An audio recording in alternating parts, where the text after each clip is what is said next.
Hepinize merhaba arkadaşlar. Yeni bir videoya hoş geldiniz. Bu videomuzun konusu abi ben aynı build'i yapıyorum ama adamla aynı hasarı veremiyorum. Adamın yaptığı her şeyi aynı şekilde yapıyorum ama ben aynı hasarı veremiyorum. Bunun sorusunun cevabını bu videoda vereceğim arkadaşlar. Bu arada kanalıma abone olmayı, videolarımı beğenmeyi unutmayın. Desteklerinizi bekliyorum. Şimdi arkadaşlar bu her şey olabilir. Yani her sebepten kaynaklanabilir. O yüzden sizlere sırayla ve güzel bir şekilde anlatacağım her şeyi. İlk önce bölge ilerlemesi. Bu bölge ilerlemesi karakter için gerçekten çok önemli bir yer arkadaşlar. Bir defa yapmanız yeterli ve bu bölge ilerlemesi size fazladan 10 yetenek puanı, 20 tane paragon puanı veriyor ve ekstradan şu Lilith'leri de topladığınız zaman Lilith'ler de sizlere zeka, maharet, işte kuvvet ve irade veriyor arkadaşlar. Bunlar da sizlerin karakterinizi güçlendiriyor. Yani işte maharet hasarınızı yükseltiyor. Zeka direncinizi, kritik vuruş ihtimalinizi yükseltiyor. O yüzden bu bölge ilerlemesini kesinlikle yapın. İşte abi benim bölge ilerlemem tamam. Tamam, bölge ilerlemen tamamsa glif seviyeleriniz önemli arkadaşlar. Glif seviyeleriniz full 21 olması lazım. 15 ile 21 arasında glif seviyesinde farklılık vardır ve hasarı da farklılık gösterir. O yüzden glif seviyelerinizde 21 yapmanızı tavsiye ediyorum. Benim glif seviyelerim de 21. O zaman devreye combo ve stackler giriyor arkadaşlar. Şimdi onları hemen sizlere açıklayayım. Her karakterin ya da her yapılan build'in kendine ait özel komboları vardır. Özel işte stackleri vardır ve o stackleri yaptıktan sonra ana hasarınızı vurmanız gerekiyor ki ondan sonra gerçekten güzel mükemmel bir hasar çıkartın. Şimdi sizlere bunu şöyle göstereyim. Şimdi şu an baktığımızda bunu düşürelim bir iki üç defa.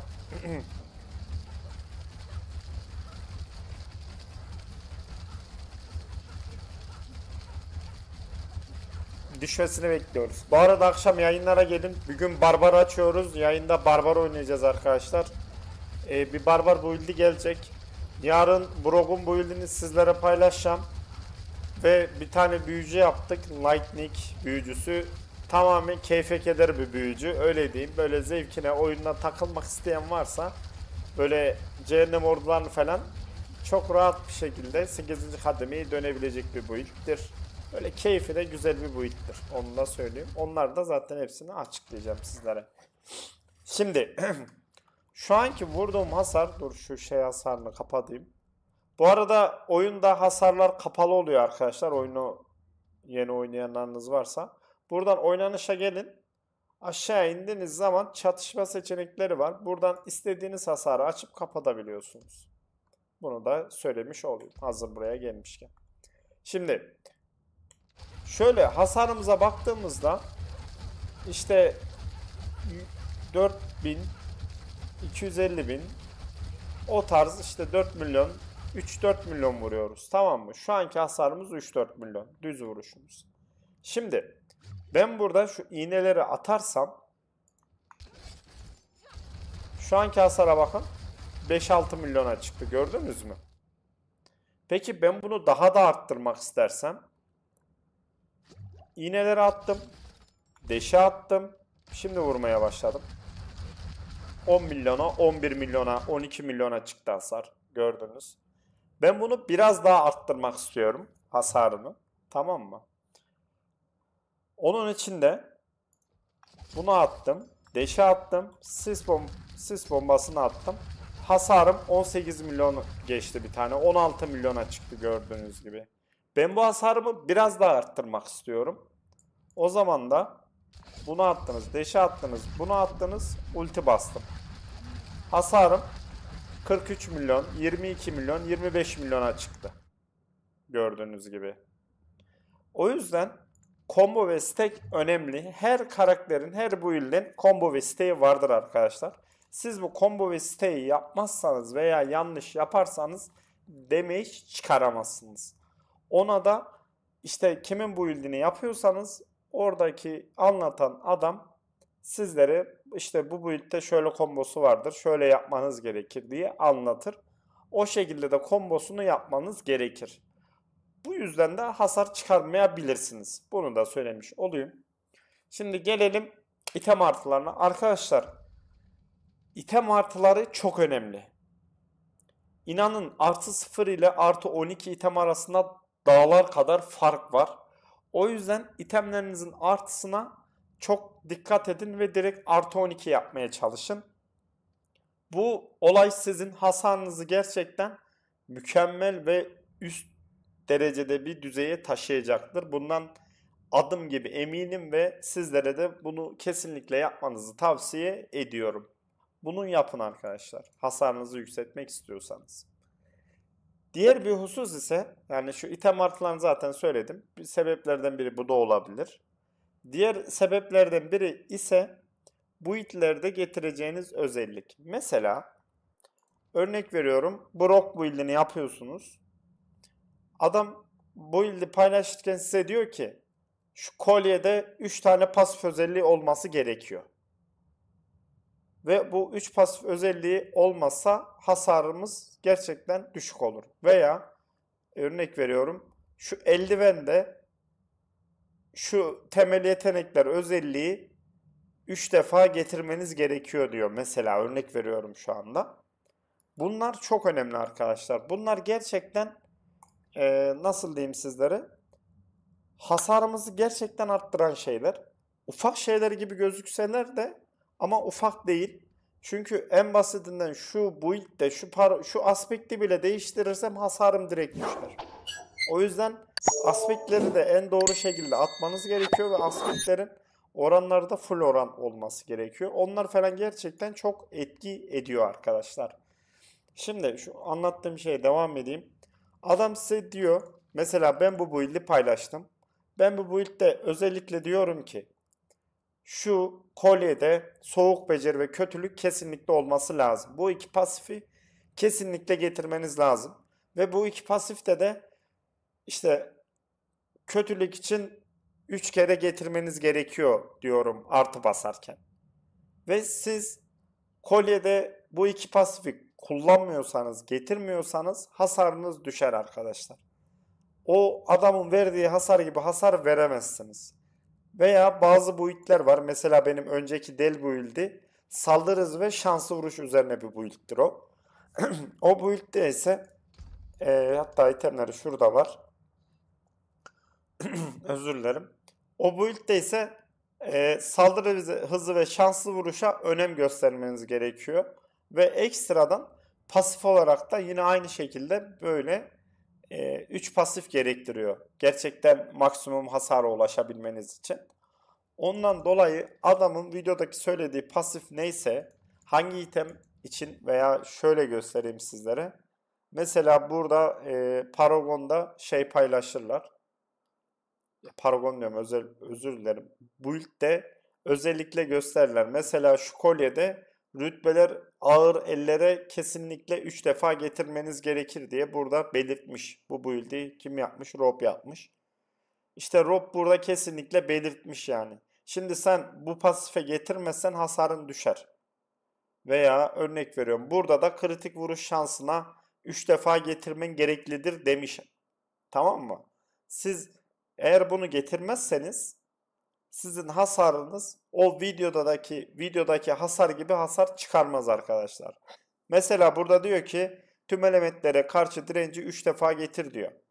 Ya da bu önemli diyor. Niye böyle bir şey diyor biliyor musunuz? Adamın verdiği Paragon'da element dirençleri eksiktir. Sizin direnciniz eksik kalıyordur. O yüzden bu iteme element direnci getiriyorsunuz ve bir kere veya 2-3 kere üst üste getirmeniz gerekiyor. Dirençleriniz tam olabilmesi için. Aziz Allah. O yüzden bu yaptığınız build'deki pasiflere dikkat edeceksiniz arkadaşlar. Diğer türlü hasar çıkaramazsınız. Gelelim diğer sebep pasiflerden not almışım da pasifleri zaten sizlere anlattım. oyunda yani bu build'deki pasifler gerçekten önemli ve doğru pasiflere getirmeniz gerekli arkadaşlar. Eğer pasifleri doğru şekilde getirmezseniz veya kullanmazsanız pasifleri hasarınız düşer. En basiti mesela bu 25x hasar veriyor soğutulmuş düşmanlara. Bu pasifi düşürdüm. Tamam mı? Şu an 10x hasar veriyor. Bizim normal hasarımız kaçtı? 3000 falandı. Bakın hasarım düştü gördüğünüz gibi. O yüzden bu pasifler önemli. Bizim evi yine yıkmaya başladılar. Pasifler önemli arkadaşlar, kısacası öyle diyeyim. O yüzden pasiflere de dikkat edin. Şimdi geldik diğer. Yaptığınız bu paragonun farklı olabilir. Onu şöyle açıklayayım sizlere. Şimdi bir arkadaş birisi ya da YouTube'da videoyu paylaşıyor. Altına da işte build linkini bırakıyor. Ve siz o build linkine tıkladığınız zaman böyle bir sayfa açılıyor. Şimdi o adamın Paragon'da, özür dilerim, o adamın videoda oynadığı işte build linki ile sizin tıkladığınız build linki aynı olmayabilir. Neden? Şurada bakın. Burada çoğu yayıncı şey yapıyor arkadaşlar. Sırayla o build'i yükselterek gidiyor ve her birinde build linkini paylaşıyor. Çok özür diliyorum. Ondan sonra siz tıkladığınız zaman o adamda überli müberlidir üstü ve en iyi halini sizlerle paylaşıyordur. Ama build linkine tıkladığınızda bir bakıyorsunuz burada hiç über yok. Burada işte örnek veriyorum Tanrı katili var. Neyse bu işte. Kask var. Über yok. Siz bunu yapıyorsunuz. Her şeysini aynı yapıyorsunuz ama hasar çıkmıyor. Neden? Çünkü o adamın yaptığı paragonu yapmamış oluyorsunuz. Yaptığı itemleri, attığı aspektleri atmamış oluyorsunuz. O yüzden o adamın verdiği hasarı vermiyorsunuz arkadaşlar. Yani adam burada başlangıç için böyle yapmış. Mesela burada unik kask falan yok. Ondan sonra bir tür üste geçmiş überli haline. Yavaş yavaş yükseltmiş. Zaten şöyle göstereyim. Farklılıklarında örnek veriyorum. Şu başlangıca dediğimde dur. Allah. Ha bakın şöyle Boskler Uber dediğimde Paragon böyle. Sıcak Uber dediğimde Paragon böyle arkadaşlar. Hani Paragon bile değişiyor. O yüzden yapacağınız bu ilkte adama videosuna bakın. Üstünde ne itemler var? Zaten çoğu kişi gösterir itemlerini. O itemde örnek veriyorum izlediğiniz videoda Harlequin vardır, Grandfather vardır, ne bileyim başka Uber item vardır. Siz Paragon'u yani linke tıkladığınız zaman böyle bir sayfa açılıyorsa burada seçenekler de var arkadaşlar. Siz o adamda hangi itemler varsa o sayfayı seçin ve o build'i yapın. O yüzden build yaparken ya da adamın linkine tıkladıktan sonraki yaptığı build'e bakarak yapın. Çünkü böyle değişiklikler olabilir ki oluyor zaten. O yüzden bunlara dikkat edin arkadaşlar. Her biri için farklı paragon, farklı yetenek ağacı, ne bileyim farklı özellikler, aspektler geçer. Ondan dolayı da hasarınız düşük kalır. Buna dikkat edin arkadaşlar. Tamam mı? Ezanın bitmesini mi beklediniz? Neyse buna dikkat edin arkadaşlar. Özellikle yani hasarınızın çıkmama sebebi burasıdır. %90'ı böyledir arkadaşlar. Çünkü siz dediğim gibi sayfa bu açılmıştır. Siz direkt bu diye yapmışsınızdır.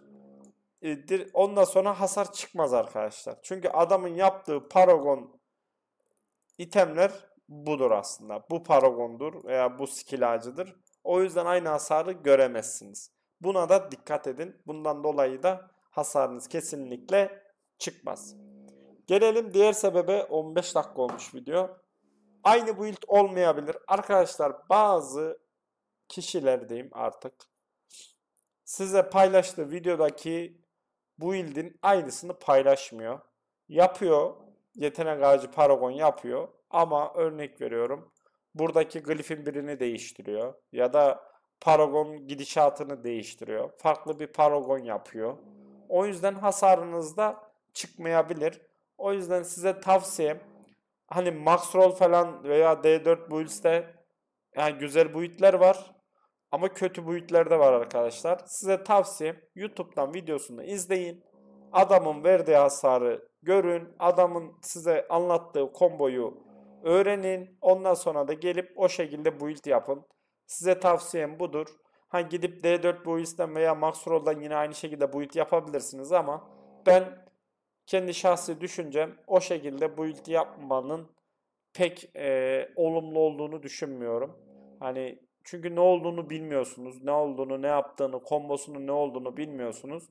Ondan dolayı da pek olumlu bakmıyorum ben o duruma. Ama tabii yapan arkadaşlar vardır ve gerçekten iyi bir build'e denk gelmiş olanlar vardır. Onlara da bir şey diyemem. Ama kötü build'lere de denk gelenler var. Böyle bir gerçeği de es geçmeyelim arkadaşlar. Videomuz bu kadardı. Sizlere elimden geldiği kadar sebeplerini anlatmaya çalıştım ki yararlı bir video olduğunu düşünüyorum. Kanalıma abone olmayı, videolarımı beğenmeyi unutmayın. Desteklerinizi bekliyorum. Bugün akşam 8'de Barbar açıyoruz arkadaşlar. Yayına da buyurun gelin. Kendinize iyi bakın. Hoşça kalın.